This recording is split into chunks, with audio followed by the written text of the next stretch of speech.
In this mini masterclass, I'll walk you through how to facilitate a brilliant workshop on why should anyone be led by me? And it's an important question anybody in a team needs to be able to answer. And I'll share with you one technique and one tool that you can use to make this a really experiential and practical workshop.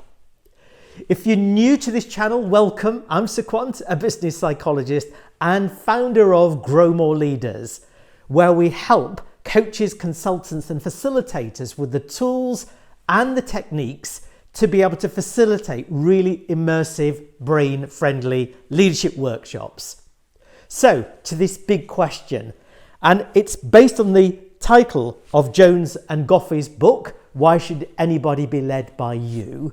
And this is really a practical activity, a practical spin on this, on how anybody in a leadership position needs to work this through on an individual basis, but also as a team. It's a really powerful team development activity.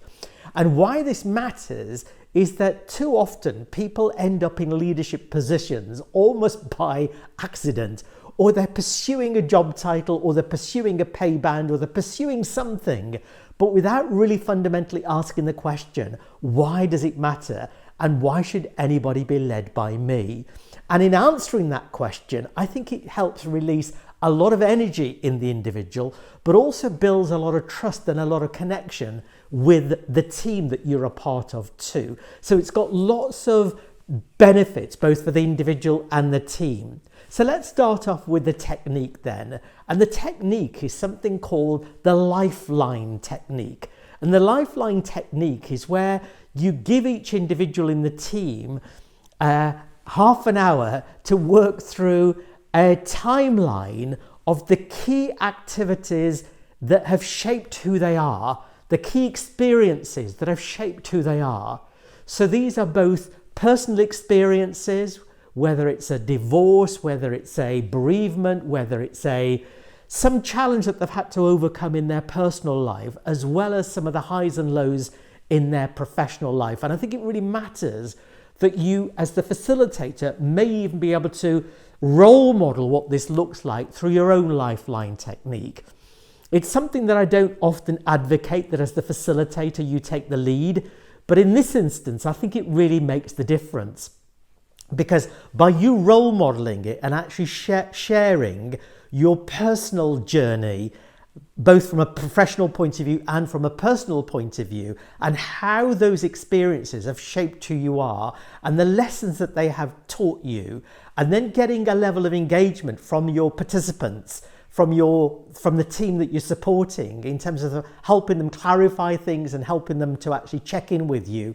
You then set the standard for everybody else to follow in the team as well. It just elevates it. So I've done it both ways. I've done it where I've not shared anything, and I've done it where I've shared my own life journey. And I've found it has such a more profound impact if you can role model the way forward for participants. So the idea here is that each individual grabs a coffee and takes time, and by time we're talking about at least half an hour, to work through their lifeline, the ups and downs, and then they have an opportunity of 10 minutes worth of sharing it with their peers, followed by another 10 minutes worth of the team asking for some clarification and actually having a dialogue rather than a monologue. So that's part one of the team development activity.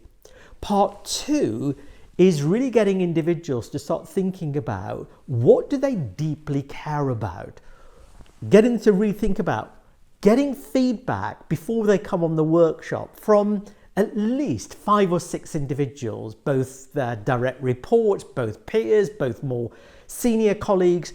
But what do others value in me when it comes to my leadership, my qualities and my attributes? And what do others want to see more of in me? So this is valuable feedback that they've collated before they come on to the workshop. So this doesn't need to be as cumbersome or as heavy duty as a full-on 360-degree report.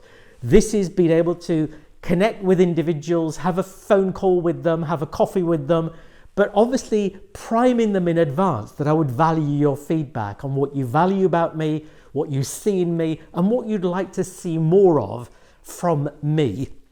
Now, in terms of this second part about what do I deeply care about and what gives work meaning, there is a tool that I have developed that I use a lot, which are the values cards. And these are my personal drivers, my personal motivators. What gives work meaning? It can be a very broad and sometimes a very vague topic, really getting into drivers and motivators. But with these 52 cards that individuals sort into, what is critical, what's important, and what's desirable, the team really start understanding the few things that almost define this individual's leadership signature when it comes to their values, their drivers, and their motivators. And there is a supporting manual that comes with it that allows you to go into a lot more detail.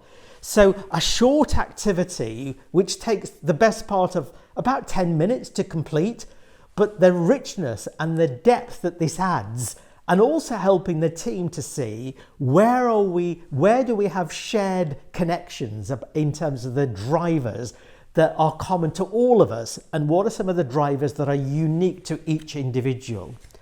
So hopefully that's given you a flavour of how to facilitate a really powerful and a really meaningful team development activity on why should anyone be led by me.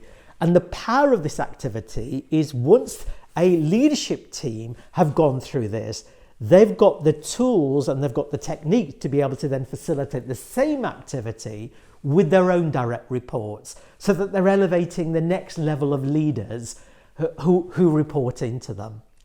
So what would be really helpful is to get your comments and your thoughts about what you have found helpful from this particular video, any other thoughts and any other observations about some of the tools that you've used that you have found helpful, but also let me know what future videos you'd like me to comment on or record that would be helpful for you.